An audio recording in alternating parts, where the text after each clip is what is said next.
Hey guys, എവിടെ എല്ലാവർക്കും സുഖാന്ന് വിചാരിക്കണു. അപ്പൊ ഇന്ന് നമുക്ക് ഒറ്റക്കൊന്ന് പോയിട്ട് ഫോർട്ട് കൊച്ചി പോയിട്ട് കറങ്ങി വന്നാലോ? അതെ, ഇന്ന് ഞാൻ ഒറ്റമൈൻഡിലെടുത്ത തീരുമാനമാണ് ഫോർട്ട് കൊച്ചി പോയിട്ട് ഒന്ന് കറങ്ങി വരാന്ന്. കൊച്ചിയിൽ ഞാനിപ്പോൾ എത്തിയിട്ട് ഏകദേശം ഒരു മാസത്തോളം. ഇതുവരെയും ഫോർട്ട് കൊച്ചിയിൽ എവിടെ ഒറ്റക്ക് പോയി കറങ്ങാനൊന്നും പോയിട്ടില്ല. അങ്ങനെ ഫോർട്ട് കൊച്ചിയിലെത്തി ബസ് ഇറങ്ങിയതിന്റെ ശേഷം എല്ലാവരും ഉണ്ട് മേലേക്ക് നോക്കിക്കണം. അപ്പൊ നോക്കുമ്പോൾ എന്താ മേലെ ഒരു മയില്, ആ മരത്തുമ്പിൽ കണ്ടില്ല മയില്, വലിയൊരു ആൺമയിലും ഏരിക്കണ്ടില്ലേ. ബസ് കണ്ടക്ടർമാരും ഡ്രൈവർമാരൊക്കെ മയിലിനെ കണ്ട എക്സൈറ്റ്മെന്റിലെ ഫോട്ടോ വീഡിയോ എടുക്കാണ് തായ. പിന്നെ ലാസ്റ്റ് തായോട്ട് ഇറങ്ങിട്ടോ മയില്. പിന്നെ ഞാൻ നേരെ നടന്ന് ഫോർട്ട് കൊച്ചി നടന്ന് കാണാൻ തുടങ്ങിട്ടോ. അവിടെ ഉണ്ട് ഒരു ചേട്ടൻ മീൻ പിടിക്കണം. അപ്പൊ ഞാൻ ചോദിച്ചു എന്തെങ്കിലും കിട്ടുണ്ടോ ചേട്ടൻ. അപ്പൊ ചേട്ടൻ പറഞ്ഞു ഒന്നും കിട്ടുന്നില്ല, നല്ല കൊത്തുണ്ട് എന്ന് പറഞ്ഞു. സംഭവം അവിടെ തീരെ ഒരു മാസം ആയിക്കണെങ്കിലും കുറെ ആയി വിചാരിക്കണം ഫോർട്ട് കൊച്ചി ഒന്ന് വരണമെന്ന്. പിന്നാണ് അതൊന്നും നടന്നത്. ഇവിടുത്തെ ആൾക്കാരുടെ മെയിൻ ഹോബി എന്താ വെച്ചാൽ ചൂണ്ടയിടുക, വലയിടുക, ചുരുക്കി പറഞ്ഞ മീൻ പിടുത്തം തന്നെ. അതാണ് ഇവിടുത്തെ ആൾക്കാരുടെ മെയിൻ ഹോബി. ഈ വല കണ്ടില്ലെങ്കിൽ ഇത് ഞാൻ കുറെ റീൽസിലും വീഡിയോയിലൊക്കെ കാണുന്നത്. അതുകൊണ്ട് എങ്ങനെയാണ് മീൻ പിടിക്കുന്നത് എനിക്ക് ഇതുവരെ മനസ്സിലായിട്ടില്ല. എപ്പോഴാണ് ഞാൻ കാണുന്നത് ഇത് താത്തലും പൊന്തിക്കലും കാര്യങ്ങളൊക്കെ എങ്ങനെയാണെന്നുള്ളത്. സംഭവം അവിടെ നടക്കുന്നുണ്ട് മെയിനായിട്ട് ലൈവ് മീൻ കച്ചവടമാണ്, ഫ്രഷ് മീനിന്റെ കച്ചവടം. ഇവിടുന്ന് മീൻ പിടിക്കാൻ നേരെ ഫ്രണ്ടിൽ കൊണ്ടുപോയിട്ട് അവിടെ കൊണ്ടുപോയി കച്ചവടം ചെയ്യാം. അതാണ് ഇവിടുത്തെ പരിപാടി വരുന്നത്. ആ വലന്റെ സിസ്റ്റം എങ്ങനെയാണ് വരുന്നത്? ബാക്കിൽ 2-3 വലിയ കല്ലുകൾ കെട്ടി കയറിൽ കെട്ടിയിട്ടൊക്കെയാണ്. അത് താഴ്ത്തണമെന്നുണ്ടെങ്കിൽ കല്ല് പൊക്കിയിട്ട്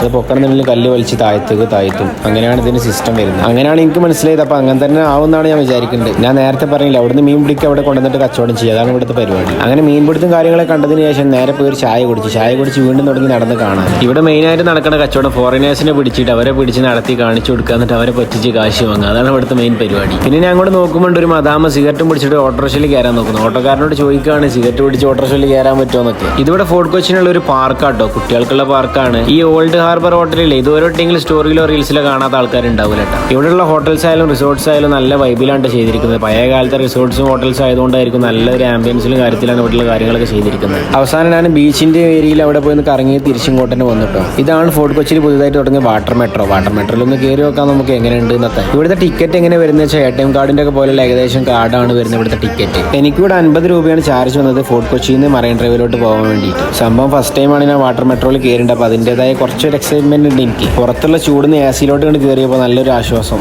സംഭവം നല്ലൊരു അടിപൊളി എക്സ്പീരിയൻസ് ആട്ടോ. നമ്മൾ ബോട്ടിൽ പോകുന്ന ഫീലല്ല, വേറെ എന്തോ ഒരു സാധനത്തിൽ പോകുന്ന ഫീലാണ്. ആൾക്കാർക്കൊക്കെ ഫസ്റ്റ് ടൈം കയറുന്ന ആൾക്കാർക്ക് അതിൻ്റെ ഒരു എക്സൈറ്റ്മെന്റ് ഉണ്ട് എല്ലാവരും മൊത്തം. സംഭവം ഇത് വേറെ തന്നെ ഒരു എക്സ്പീരിയൻസ് ആണ്. ഞാൻ ഇത്രയും പ്രതീക്ഷിച്ചിട്ടുണ്ടായിരുന്നില്ല. ഇതേ അപ്പുറത്ത് കാണേണ്ടത് നമ്മളെ കൊച്ചിൻ ഷിപ്പ്യാർഡ്. ഏകദേശം അരമണിക്കൂറിന്റെ യാത്രയാണ് ഫോർട്ട് കൊച്ചിയിൽ നിന്ന് മറൈൻ ഡ്രൈവിലോട്ട് ഉള്ളത് കേട്ടോ. അങ്ങനെ നേരെ മറൈൻ ഡ്രൈവിലെത്തി അവിടെയും കുറച്ച് നേരം നടന്ന് കണ്ടതിന് ശേഷം നേരെ ഒരു ഐസ്ക്രീം കടയിൽ പോയി ഒരു ഐസ്ക്രീം വാങ്ങിച്ചു.